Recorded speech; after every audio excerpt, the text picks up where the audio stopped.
Does Blizzard's polish actually damage Overwatch? Ladies and gentlemen, hello and welcome to the channel. I am Stylosa and I'm joined by... A very well polished and shiny, one amongst many. There's no one with a shinier forehead in all of esports. I am truly the Good egg. lord. Oh my god. It's like you can see your face in his head. Anyway, let's talk about this because this actually I think is a really super interesting topic. Now, we know Blizzard like to be... it has to be really high production quality and really finished before it ever or actually comes out and is playable. So well, the one thing I've got for Overwatch is I remember seeing the replay tool at Overwatch League in February last year, or well, this year, and I'm like, why is this not in the game?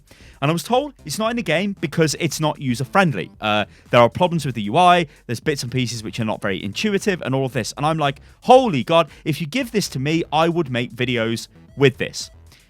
But Blizzard don't want to do that. Now, we do know, we did get the test of this in the Overwatch World Cup at BlizzCon, so in November. So that's a very long period of time. Now, I hate to use Fortnite as the example here, but Fortnite, throughout their cinematic mode thing, just like, there you go. It was buggy, but whatever. They even said, guys, it's a bit buggy. I'm going to choke to death as well one moment. So yeah, they have this buggy feature, back. but they Shut brought up, it out boy, I'm straight back. away. I'm There back. we go. Okay, I'm fine. back. I'm God. back. So yeah, hang on, I've got a drink here. 1 minute. Oh, Jesus. I thought you were back. What happened Okay, no, to I'm this? back. No, I am back. Now you're back. I am back. Okay. I'm always back. So, Good Lord. you've got that feature, right? They've recently got the creative mode, which they said, oh, look, this is really dodgy and it's probably going to break, but we're just going to throw it out there. This is like bang, bang, bang. It's fresh innovation. Now, we know Blizz are working on this stuff, right? Or working on stuff like that. They've got to be, right? Well, we knew they were working on the replay tool. So by extending logic, they must be working on a system that allows you to... Well, we know they are. We've seen it with the Overwatch World Cup viewer, right? That's a much more polished thing than I seen earlier on in the year. But just being able to view games back and watch bits of the games from inside the client would have been such a huge tool to being able to use during all of Overwatch League Season 1. It would have let you make so much content. But Blizzard don't want to do that. They're like, no, we're not going to give you that until it's ready. The problem with this, for us as players, we have these massive vacuums where there's no content. And it's just a continued issue with Blizzard sort of throughout their time, and it always leaves you feeling like just nothing is happening, right? It's a big worry as like a player and an end user when it feels like you're not getting anything new or anything exciting. You're still seeing like problems that you've seen for 2 years, for God knows how long you've seen it, and it's still like, oh well, this doesn't feel finished, or this doesn't feel complete, or this feels like it could really use some changes here and there, but those changes just never seem to come because, well, Blizzard want to have the UI absolutely perfect. They want to have this feature absolutely, completely, 100% spick and span and polished and amazing and incredible.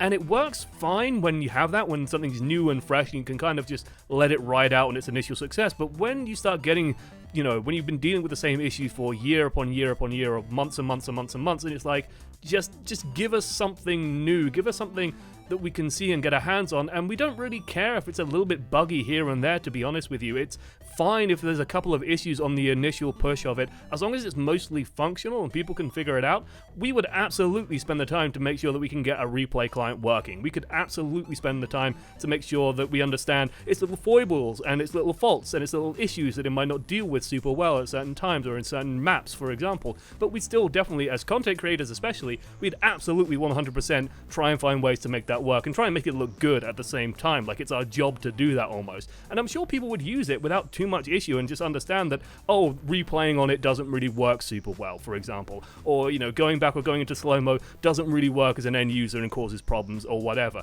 That's fine as long as you anticipate that, hey, yeah, they're fixing it, they're working on it. It doesn't need to be 100% completely locked in and secure, especially on the PC release, like especially for ancillary PC features such as the replay viewer, which I believe was PC only. I don't think consoles could access it.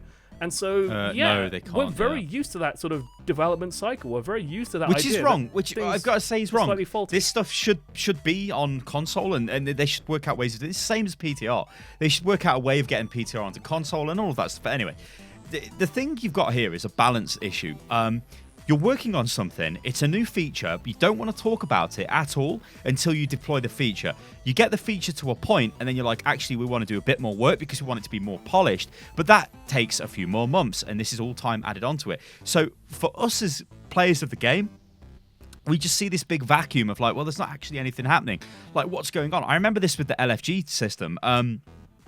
We're talking about it. Everybody's talking about this for months and months and months. Come on, guys. We need something, some way to let us group, because we're just losing our minds here playing solo queue ladder, which ironically, that's all we're doing again now because that system didn't solve it. But they took a lot of time to come out with that. They were working on that for a very long time before that. Jeff even said that when I did the interview with him. So it's like, if they'd given us that in a reduced kind of way, or if it was like maybe some sort of special mode inside the arcade, I don't know.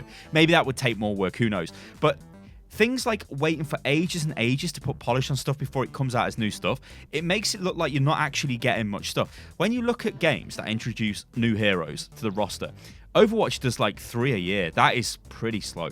And I think they said it's 6 months for each hero. Now, heroes are obviously overlapped in terms of development, and they're always working on heroes. I think they've always got 3 in development.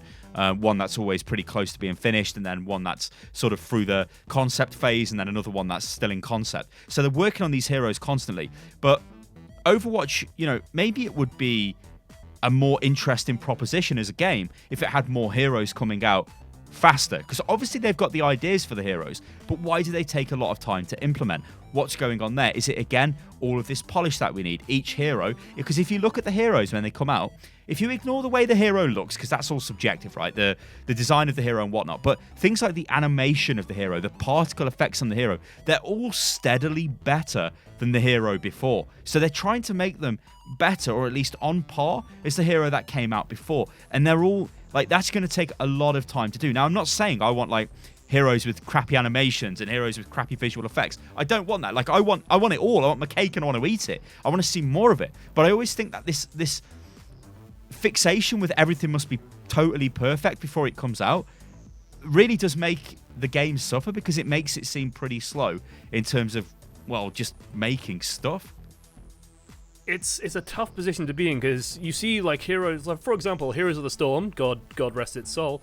It came out with new heroes like every 2 weeks or every 3 weeks. It felt like there was something new on Heroes of the Storm, and you kind of wanted to go, oh wow, they've introduced this. And if you're a long-term Blizzard fan like I am, for example, you go, oh my god, they've added what to Heroes of the Storm? And you go and you look and you take a look, and it's like, oh, that's really cool. And it doesn't seem to take them long to do that. And here's the thing with new heroes especially, right? As end users, we don't really notice if the particle effect isn't quite perfect. We don't really notice if the animations don't quite steadily flow into one another as perhaps as smoothly as they should. What we notice is, for example, when Doomfist punches you when he's like underneath you, and he just goes straight under you, but he still punches you somehow, which happened when Doomfist was released, right? We notice when Brigitte feels massively overtuned. We notice when Anna's healing too much and Death Blossom takes over the game because Anna's ultimate is wildly out of whack and out of sync. We notice balance changes. We notice the effect and impact on the game itself more than we notice these minor little visual things, more than these minor little polish aspects, because at the end of the day, you can only really polish a hero once it's hit live, once it's hit the servers themselves. That's where you get the real feedback, that's where you get the real idea of what's important and what isn't, and that's where you're going to see the real progression coming in. So releasing stuff that, isn't quite 100% Blizzard spec might be necessary, and especially with the sort of the issues that Blizzard might be facing at the moment. There's a lot of speculation at the moment about what's happening internally with Blizzard and how much money's flowing around, how much money's being devoted to new projects and stuff. Getting things out there and getting people excited again might just be more important than making sure that everything is 100% spick and span and perfect. I agree. At the moment. Josh, I totally agree with that. Like, getting people excited is a big thing. So while you were talking there, I Googled for Fortnite update news. I've never actually seen this page before, but it's the news page for their updates. So just to take you guys through December, it says December the 3rd, 60 FPS option for mobile. Okay, whatever. Also, December the 3rd, they talk about the future of support a creator, which is their way of, if you buy in-game items and you put your favorite player's name in, they get a percentage of the fee. Then they talk on the 5th of December about Fortnite Creative. And remember, we kind of did a video on that. So they've introduced a new game mode. They've spoke about a new community support system. They spoke about an update to the mobile, but it carries on. Then they update their creative code of conduct for creative mode, so what you can make and what you can't make. Basically, don't make a giant pair of boobies, ladies and gentlemen.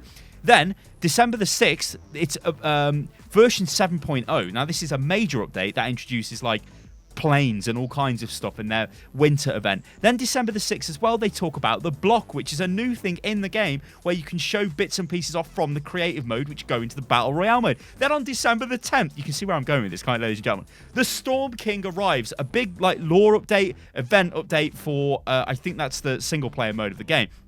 And then on December the 11th, so the day after that, you get 7.01 patch notes, so balance notes and updates. And then on December the 18th, you get version 7.1 patch notes. And then on December the 18th, you get 14 days of Fortnite event. That's just from this month alone. Now, the thing with that stuff, it's not...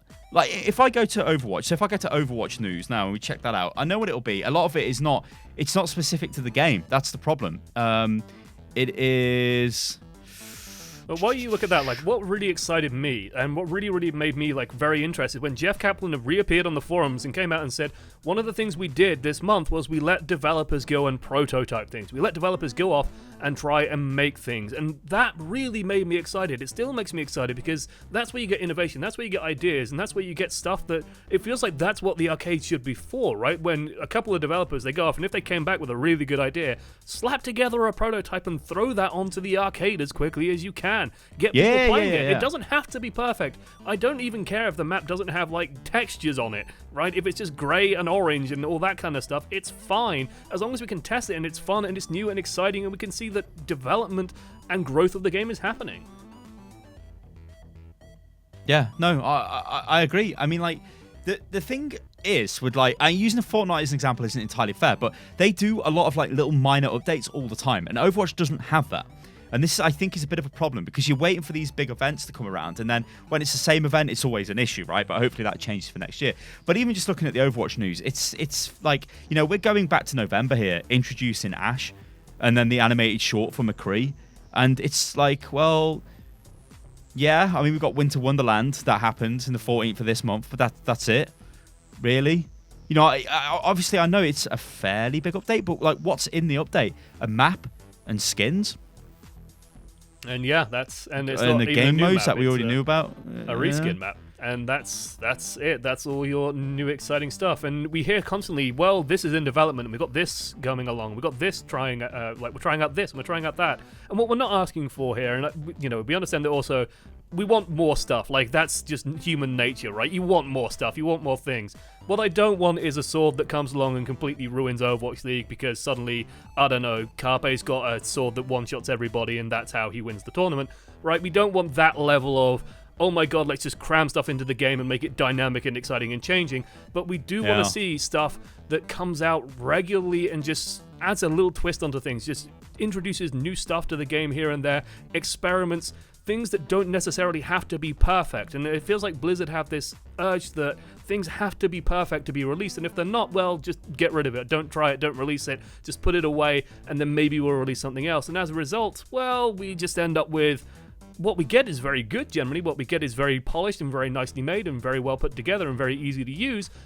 But we could do with perhaps more and less finesse, because the finesse at the moment just feels strangled out. And I don't know if you guys know this who are watching, but Blizzard also go on a little vacation around Christmas time. They tend to take a lengthy period of time off between Christmas and New Year. This isn't too uncommon in most businesses. This is when a lot of people go on holidays. Fair enough, but it also feels like, well, what we've got now is what we're going to have until the Chinese New Year event. Like, what we got now is what we're going to have for a couple of months. And that really doesn't fill me with excitement. All right, guys, let us know what you think about this in the comments below. Do you think Blizzard take too long making stuff? Do you like the fact they take their time and give you good stuff when it's actually done? Let us know in the comments below. I've been Stylosa, guys. You can follow me on Twitter, which is @UnitLostGaming, and Josh has been... I have still been and will continue to be Josh, one amongst many Pemberton. You can find me on Twitter @1_amongst many. You can find me on Twitch as well at ESL_one amongst many. Just whack one amongst many into your favourite social media. You can probably find me there. All right, guys, we'll catch you on the next one. Toodaloo. Doodles.